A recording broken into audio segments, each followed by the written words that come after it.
ঠাই নাই ছোট সে তরি, আমার এই সোনার ধানে গিয়াছে ভরি। বাংলাদেশের ক্রিকেট তারকাদের ভাগ্য আর রবি ঠাকুরের এই কবিতার মুখ্য চরিত্র যেন একই সুতায় গাঁথা।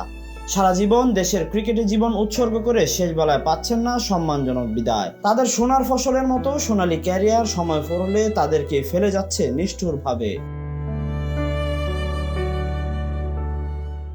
সাকিব আল হাসান, তামিম ইকবাল, মাশরাফি বিন মুর্তজা, বাংলাদেশের ক্রিকেট যাদেরকে ছাড়া কল্পনা করার কোনো উপায়ই নেই। টাইগার ক্রিকেটে এই তিন ক্রিকেটারের অবদান সোনালী অক্ষরে লেখা আছে ইতিহাসের পাতায়। কিন্তু বয়সের ভারে অবসর বেলায় একজনও পেলেন না প্রাপ্য মর্যাদা। কাউকে দেওয়া হলো না তাদের কাজের ন্যূনতম স্বীকৃতি। কেউই আনুষ্ঠানিকভাবে খেলতে পারলেন না নিজেদের বিদায়ী ম্যাচ। অথচ বিশ্ব ক্রিকেটের অন্য দেশগুলো লিজেন্ডারি প্লেয়ারদের ফেয়ারওয়েল করে উৎসব আর আবেগের মিশেলে।